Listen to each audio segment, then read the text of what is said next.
All right, welcome to SwineTime Podcast here at Pipestone. This is episode 26. I'm your host, Spencer Wayne. I'm one of the staff veterinarians here. I'm also one of the owners of the Pipestone Group, and I get the pleasure and the honor of being the host of this podcast.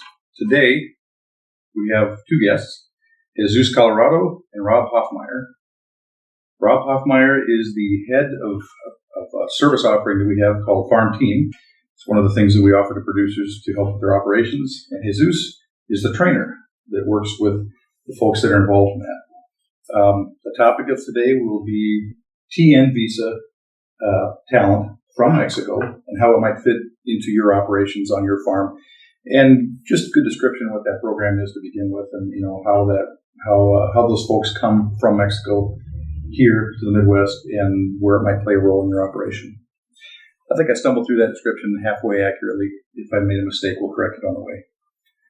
So we'll start with a little bit of introduction. Rob, would you introduce yourself a little better than I just did? Where you live, how long you've been with us, things you do? Sure. No, thanks for having us here, Spencer. So I live in Northwest Iowa, and I am a producer. I do work with the Business Services unit and specifically Farm Team. So Jesus and I started this adventure about a year and a half ago out of need. I would say, even selfishly, maybe from my own perspective of kind of getting wore out from getting held hostage by labor, just not a lot of great options in the barns that we needed managed. And when Pipestone came and said, hey, would you be interested in helping us with this project? It's like, yep, for sure. So that's when Jesus and I got introduced, and that was the kickoff there. Okay. So the people listening to this are going to say, I got everything, but what the heck is Farm Team? Yep. Farm Team, I'll make a first stab at it. You figure it out beyond what I'm going to describe it and describe it to the audience. It's a service offering. So it's geared towards finishing pigs and finishing that end of the business, not the sows. So if you're a farmer, if you're one of our shareholders, you've got finishing barns and you're struggling with finding help to chore those barns and to manage them, this is where we can help. And basically providing talented labor to be on site, take care of these pigs every day, and help with all aspects of bringing them in to sending them out. I think I framed that up correctly. It's to fill a need of labor on the finishing side. Yes, sir. Yep. Okay. Did I miss anything? Very good. Okay. No, I think you hit it. Okay, Jesus. Why don't you tell us a little bit about yourself? I know you're from Mexico, and you said Veracruz, but really that's all I know. Can you describe just kind of how you came up here a little bit? And then, in addition to that, would you describe what a typical TN person experiences coming up? So, what the average journey is of other folks that are coming up from Mexico to work on farms in the Midwest, where they come from, their education, or maybe their family, their expectations when they come up here, and what they want to get out of life here, and if they go back to Mexico. Maybe describe yourself, and then maybe describe what other TNs are going through. Okay, my name is Jesus Colorado. I'm 35 years old. I've been working with Pipestone for 3 years now, 3 years and 6 months, I think. My mother, she's a doctor. My father is an engineer. I have 2 brothers. And right now, I'm the trainer of the people that came from Mexico. So, about that, well, a TN program is just hiring people from Mexico to come here and work. So I have a good relationship with Máximo Castillo. He is the recruiter in Mexico, and we were roommates at the university. So that's the reason why I know him. And so in the moment Máximo sent me the resume of these guys, I just been in touch in that moment. So because living in Mexico is not easy for us, because we are living family, friends, even the food. So it's not easy, because I know that I try to talk with those guys when they're in Mexico, so they can feel, is someone gonna take care of these guys? They're gonna be alone here. So with that, it's helping a lot with my people. So for getting a visa, it's just they need to have a degree related about working with animals, like biology, veterinarian, agronomist. So they apply for a visa, and usually it's taking 2 months, because 2 weeks for coming here. And in the moment they're here, for my guys, I'm taking care of those, and they've been here for at least 4 or 8 months, or 4 or 8 weeks. And usually my people help me to train these guys. Some of the guys, they came here because in Mexico there is not too many opportunities over there. And if we got opportunities, to be honest, the salary over there is not enough. Not enough for the family, not enough for one person. So they came here to provide more money to family. Okay. So I heard a couple things there. Correct me if I screwed them up, but I want to kind of recount them and make sure that we got it. You mentioned one thing, Max Castillo. We have a recruiting office in Mexico now, and you said in Puebla, in the state and the city within the state. It's also a city within the state. Yeah. Yeah, it's a big place. Yeah. So we have an office there recruiting, and we have for some time, really initially for our sow unit labor needs right there, but now we're using it also for grow finish. So Max is a recruiter. Yep. You work with Max. Yeah. You met Max at university, so you have a university background. Yeah. And you also mentioned that any TN person is going to have some kind of education background. Like I'm an animal science student, essentially, or vet science or something like that. Mm-hmm. So there's some qualification. You and Max work at university together. Yes. You said that food is a struggle. Sometimes you come to the U.S., but I don't know why, because we have Taco John's and Taco I'm just going to leave. Have you had the potato olays? They're great. I don't know what's the problem. It's good. It's Mexican food, right? Yeah. If you want me to say that, yes. Yeah. So I know one of the, besides a talented labor force, when Spanish come up, we get better food because they start opening restaurants and places. So I would say that's appreciated when you go to Mexican restaurants, and that's good food. So the food, you talk about a time lag. Your background with your family, your mother and father are professionals. You were a professional. Is that pretty typical? The folks that come up have some family background maybe similar to yours, maybe not. I don't know what. Some of them. Okay. Some of them they don't. Some of them they are. So for me, I also have a master's degree, and also I went to PhD. Okay. And people have different reasons why they came here. Some of them because there are not too many opportunities. Some of them because they want to have a new experience living in another country. And for me, and Rob knows about that, I came here because I have a really depression. So I want to start in a new country, in some place that nobody knows me. Yeah. Because I can start for being a new Jesus. Uh-huh. And the problem is, doesn't matter any country you go, if you not change all the problem, you're gonna carry all the problem in any country. So I came here to prove myself that I can be better, and as a person, as a worker, as a human. Mm-hmm.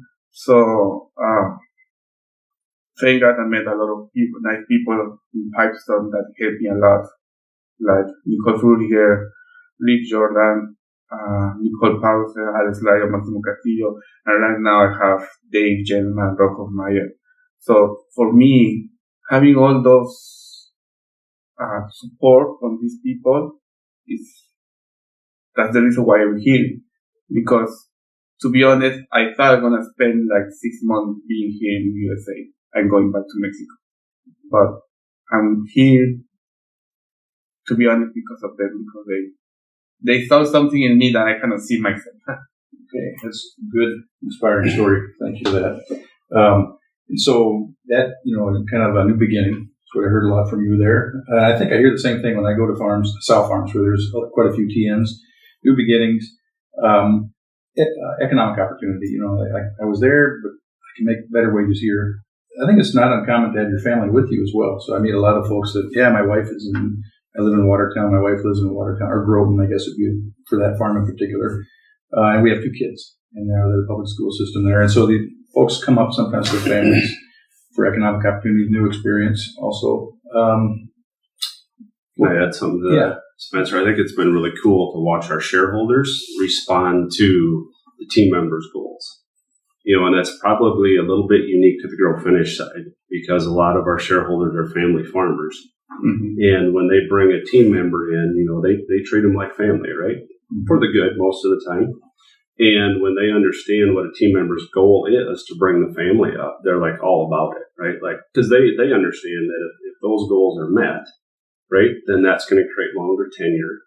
And, they're working really hard to do that. So that's been a neat thing to observe, just how the shareholders have responded in many cases. Yeah.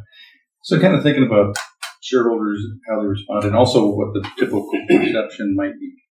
I know within our sow system, we went from 5% to 40% Hispanic, really growth through the TN program. So that's culturally within our own system, it's changed a lot. But maybe the typical farmer out there is really struggling to get people to come up. But then misperceptions that occur. So you've done a good job explaining kind of your story, Jesus, on that. But I think maybe folks out there thinking, well, they're all illegal or they have fake paperwork or something.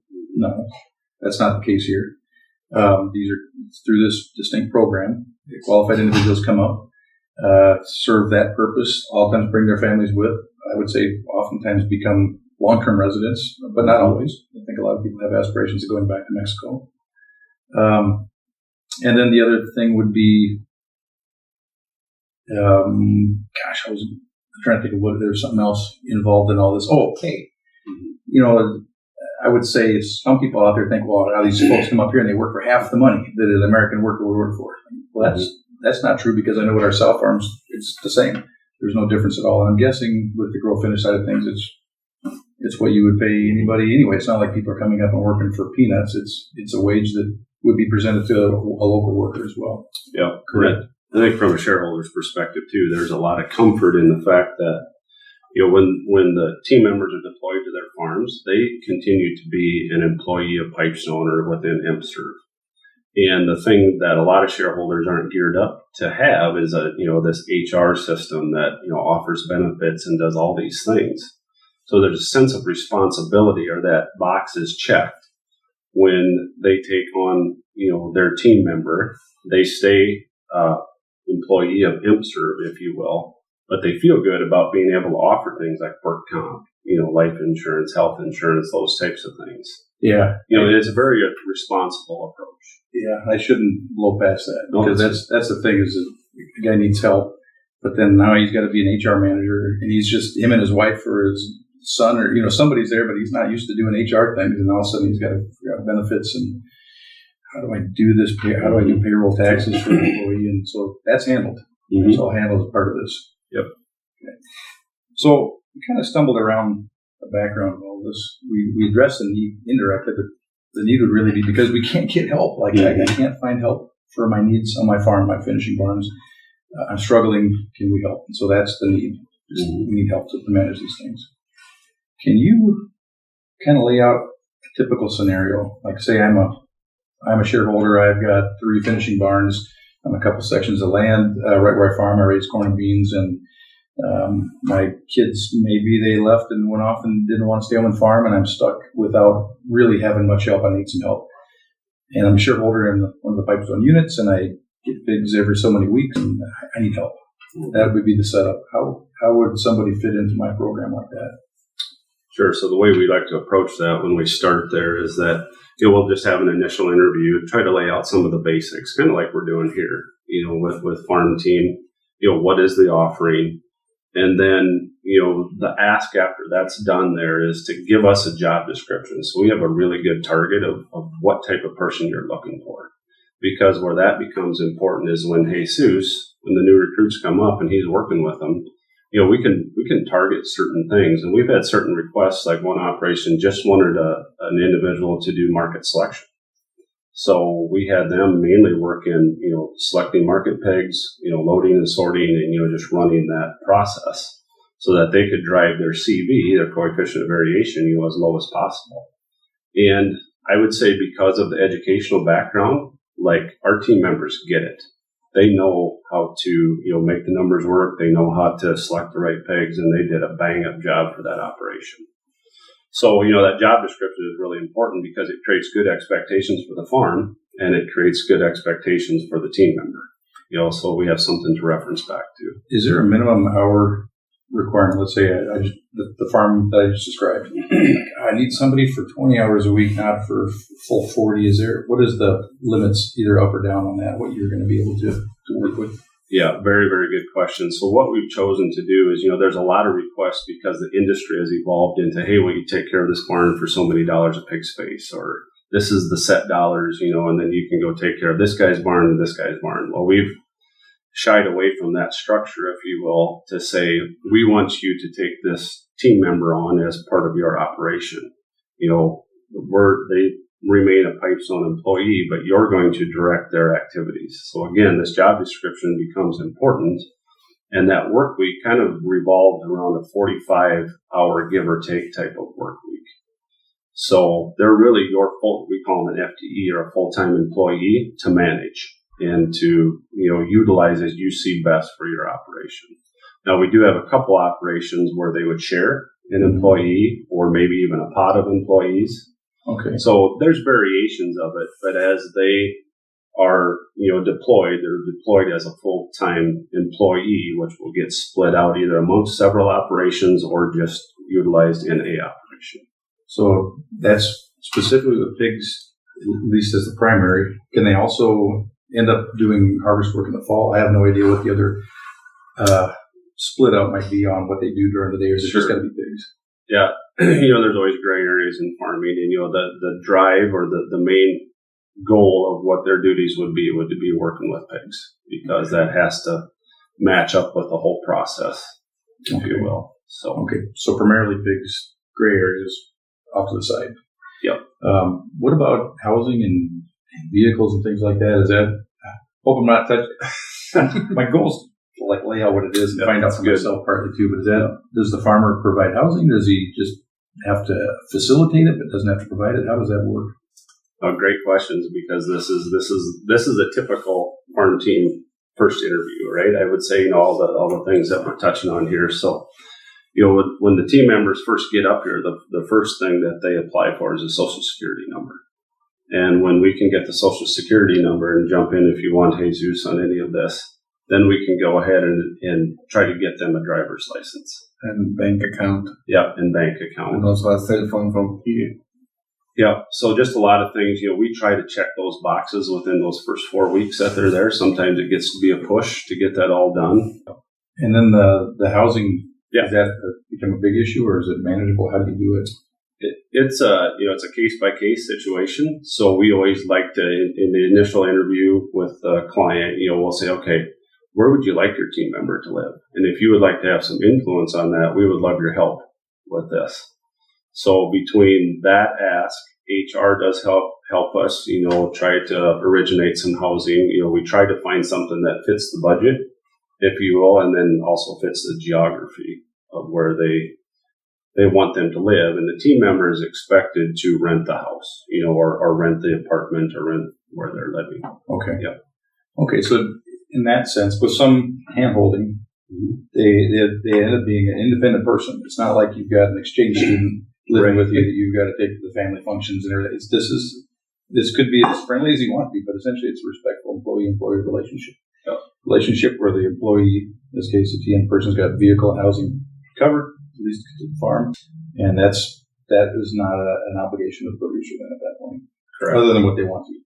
Yep. However much they would like to be involved. And a lot of times we find they're very gracious in that respect, where they'll pitch in and help. And sure. Yeah.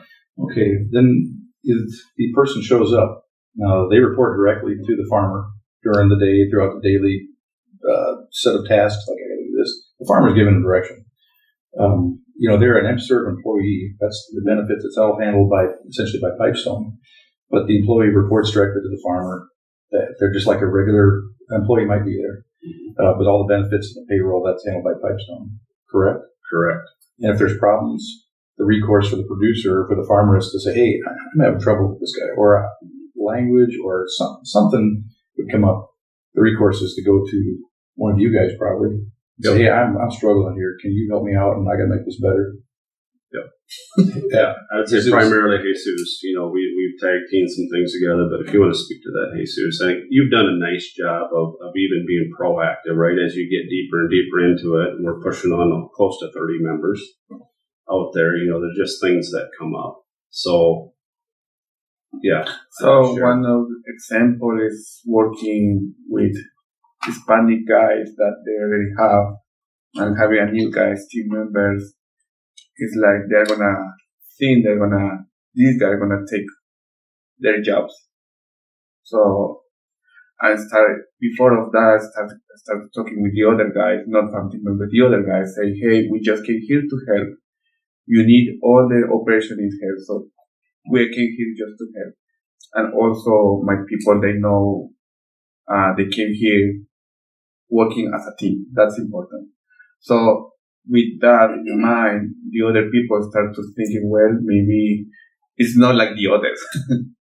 Yeah. So I just want to kind of preface that a little bit with a recent offering that we've kind of kicked the tires on here, Spencer, which we call On Your Farm training. So when we deploy them versus just showing up and dropping them off and saying, hey, good luck, the farmer can actually hire Jesus for a day, right? And it's a steal of a deal because he's excellent at being able to read the going-ons of the operation. And then if you have other team members to fold in, he spent anywhere between 1 and 3 days on farm just to kind of be proactive, right? Just say, how could this go? Well, yeah, so you just mentioned two things, and you hit on one of them right there is, you show up and then there's family employee dynamics already going on. Yep. And here's this new guy that shows up. Culturally different probably from what's there, maybe not sometimes, but so like, who's this guy? What's going on? So making sure that's smooth is an important deal. And then you mentioned it also a team. So if there's farm team members that show up, they know, I'm going to put words in your mouth, but team effort on the farm they go to. Plus also there's other farm team members that may be interplaying as well. And so but team, there's no, I'm isolated by myself doing this thing. It's integrated into whatever the operation is. Has to be some kind of a multi-person interactive team going on. Mm-hmm. Correct? You say that right? Yeah, and we've even had operations where they've recruited their own, TN workers via another company, and then they just show up. Well, it's on them to train them, and the guys get in the barn for the first day, and it's like, I don't know if I want to do this. Yeah. And those folks have given us feedback that it's nice to receive a team member that kind of knows what they're in for. Right, they're willing to grit it out a little bit as we get through this acclimation period, and then they settle in, and usually things go fine after that. Okay. Did we miss anything? I think we hit the highlights, and I'll just speak from a producer's perspective, is that, it's been, I'm going to call it revolutionary, right, in our operation for the barns that we need managed. To have somebody that wants to show up, has a smile on their face. Not that we don't put a few frowns on their faces once in a while, but, just shows up every day, does an excellent job. Our production has found another level, and it's been a great situation for us. The success of farm team is because I taking care of these guys when they come, and I expect from the owners to take care of my guys, because if the owners take care of the guys going to take care of the bees. And that's really good. That's the reason why farm team is doing really good. Okay. And then I've not experienced farm team, but I have experienced a lot of TN folks that come up to the South Farms we manage. And it's been, I would say, very enjoyable for me. And where I've watched it happen, the training is good. The HR piece is good. The integration into the farm and the community, I think, has been good every time I've seen it. It's been a good experience. What I've seen, which is the South Farms, and that's really up to now been my only experience with TN Beasts. But now on the grow finish side, your program, I wish you all the luck. Hope it goes well. And I should wrap up with saying, if anybody listening to this has questions, they should contact Rob. And I don't know, you can find Rob's information probably on the website. But Rob, if you want to give your email or anything, tell me how to contact you. What's the best way? Yeah, so email is rob.hofmeyer@pipestone.com. Okay. And telephone number 712-348-1006. Okay. And call anytime. All right. And if you forget that, just call the Pipestone main line and ask for Rob. Somebody will get you Rob's number or email. You can get a hold of Rob. That is it. I appreciate you guys being here. I think we covered the topic well. I also want to thank our listeners and invite you all back to listen to our next SwineTime podcast here at Pipestone.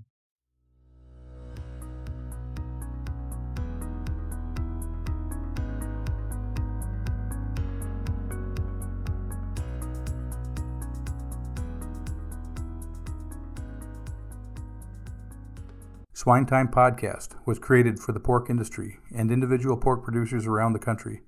Hosted by Dr. Spencer Wayne with the Pipestone Veterinary Services, the podcast contains pork industry news, advancements in animal care, and how to enhance your productivity. Monthly podcasts are available on Spotify, Google Music, iTunes, Anchor, and on www.pipestone.com.